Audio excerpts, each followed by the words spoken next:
Rahul Gandhi ji.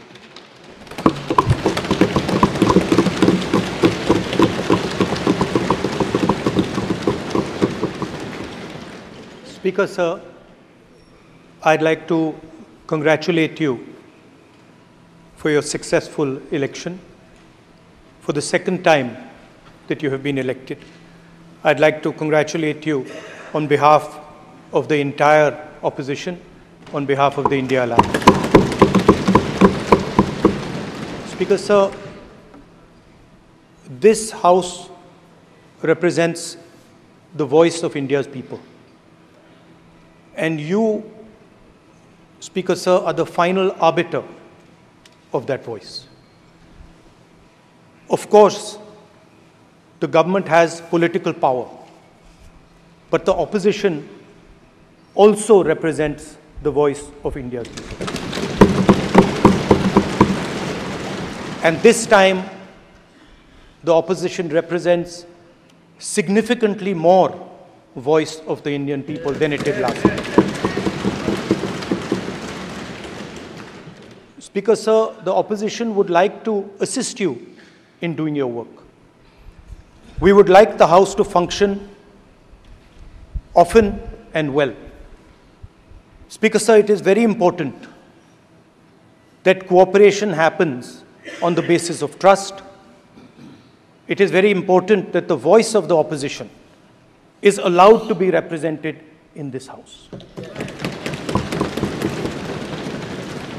I'm confident that you will allow us to represent our voice, allow us to speak, allow us to represent the voice of the people of India. Speaker Sir, the question is not how efficiently the House is run.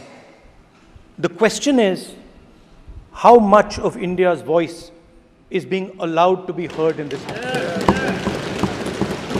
So the idea, Speaker Sir, the idea that you can run the House efficiently by silencing the voice of the opposition is a non-democratic idea. And this election has shown that the people of India expect the opposition to defend the Constitution, the Samvidhan of this country.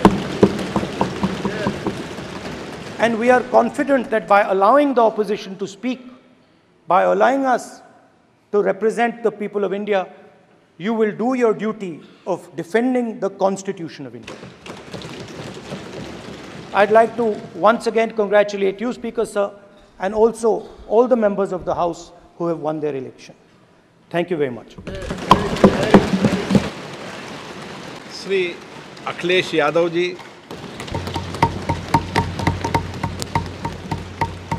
Lok Sabha के नवनिर्वाचित अध्यक्ष जी को मैं बहुत बहुत बधाई और शुभकामनाएं देना चाहता हूं। जहां प्रधानमंत्री जी और हमारे साथी लीडर ओपोजिशन ने आपको बधाई दी है, वहीं मैं भी उनसे जुड़ कर के आपको बधाई देना चाहता हूं।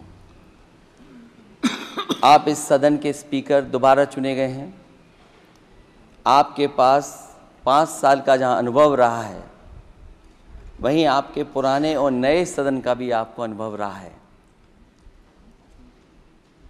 मैं अपनी तरफ से, अपने साथ के सभी सदस्यों की तरफ से बहुत बहुत बधाई और शुभकामनाएं देता हूं। जिस पद पर आप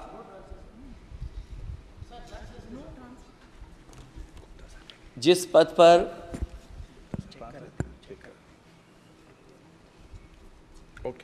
पद पर आप बैठे हैं, इससे बहुत गौरवशाली परंपराएं जुड़ी हुई हैं और हम सब यही मानते हैं कि बिना भेदभाव के आगे बढ़ेगा और लोकसभा के अध्यक्ष के रूप में आप हर सांसद और हर दल को बराबरी का मौका और सम्मान देंगे। निष्पक्षता इस महान पद की महान जिम्मेदारी है। आप लोकतांत्रिक न्याय के मुख्य न्यायाधीश की तरह बैठे हैं। हम सबकी आपसे अपेक्षा है कि किसी भी जनप्रतिनिधि की आवाज़ दबाई न जाए और ना ही निष्कासन जैसी कार्रवाई दोबारा सदन की गरिमा को ठेस पहुंचाएं। आपका अंकुश विपक्ष पे तो रहता ही है, लेकिन आपका अंकुश सत्ता पक्ष पे भी रहे।